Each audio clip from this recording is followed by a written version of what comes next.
Everyone thinks Oreo has too many flavors. They're wrong. Let me show you what too many flavors actually looks like. We're going to find every possible Oreo flavor in the universe. At first glance, this problem seems trivial. Find all possible flavors, sprinkle in some math, and bam, you have an answer. The actual math is just basic combinatorics from any intro textbook. But wait, before we can actually calculate anything, we need to find this number, which represents how many flavors exist in the universe. Which means this isn't a math video anymore. It's a data engineering video. You might think the first step is easy. Just find a list of foods and use them. You'd be wrong. Any data engineer will tell you the data is never there, and if it is there, it's incomplete, messy, and useless. For example, there are tons of nutrition databases, and they're all garbage. They don't tell you all types of food, they just tell you what's in some types of food. Let's take a step back. Maybe we're attacking this in the wrong way. We should first have a definition of what a flavor is. Then we can search for datasets that match that definition. Which means this isn't a math video, this isn't a data engineering video, this is a philosophy video. Let's start by finding a generic, universal, and useful definition of flavor. In other words, let's find the Platonic ideal of a flavor. Wikipedia offers one. Food is any substance consumed by an organism for nutritional support. Promising, except nobody is eating Oreos for nutritional support. Let's look at flavor itself. A flavor is a distinctive quality perceived by taste or smell. That sounds right, but Oreo also has Star Wars Oreos and Supreme Oreos. Those can't be perceived by taste. Can a brand be a flavor? Can a concept be a flavor? As usual, philosophy gave us a lot of questions, but what we want is answers. And Socratic dialogues are not exactly famous for delivering clear, actionable answers. So let's flip the script. Find the answers first and save the questions for later. Instead of starting with universals and chasing ideal forms, let's start with the particulars, the actual Oreos that exist, and see if we can derive a definition. Exactly the way Aristotle intended. See, up until now, I've only been considering independent foods like apples, potatoes, etc. Things you could presumably find in a cookbook or pick off a plant. But Oreo doesn't just create food Oreos, they create branded Oreos, which means we have three different categories: things that can be perceived by taste, branded things that can be perceived by taste, and things that might just be a collaboration that doesn't represent a taste. Time to go back to data engineering and find some data. Searching online, and you'll find tons of datasets that look like they'll give exactly what you want, but they're either in a bad format, they're incomplete, or they're just plain useless. So we're going to have to do this ourselves. So I gathered everything from USD datasets to Wikipedia pages on food. After compiling everything, I got 427,344 raw records. However, most of these are duplicates or just nonsense. For example, beef eye of round roast raw ER37-R-23 is not exactly the most marketable flavor. So we need to build a system to process this. I tried so many different ways to automate this, but the results were just not good enough.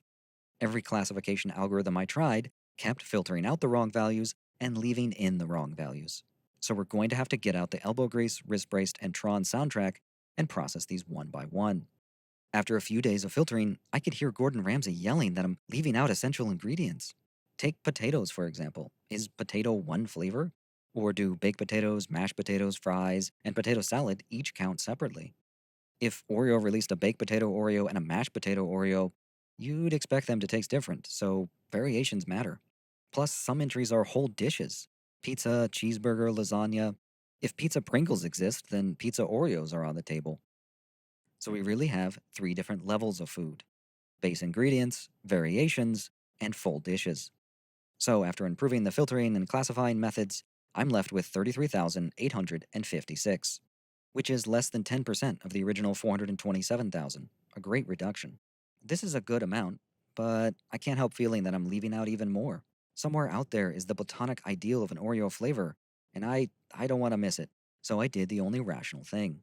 I read the dictionary. I processed every entry, filtered out the noise, and kept only food words. The final food flavor total is 36,035. Now that we found all the food flavors, it's time to move on to branded foods. Honestly, food brands was way easier than food. Brands are cataloged by official sources, and lists exist everywhere.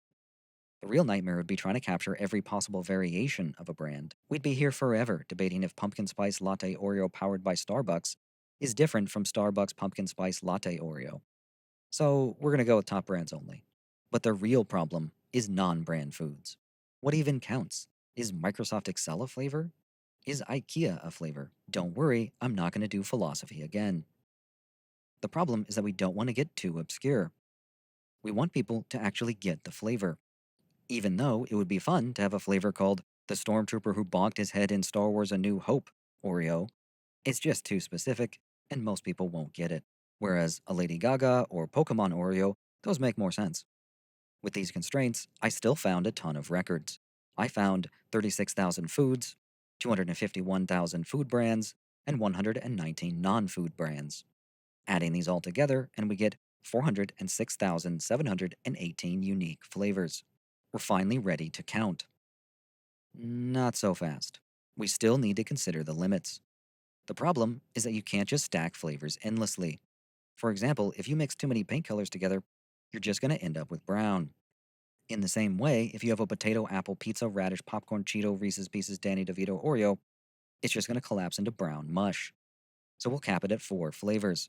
That means that we have 4 possible slots to add either a food brand, or just a regular brand. In other words, going back to the math, we just found this number, and earlier we found this number. So now finally, we're ready for the number.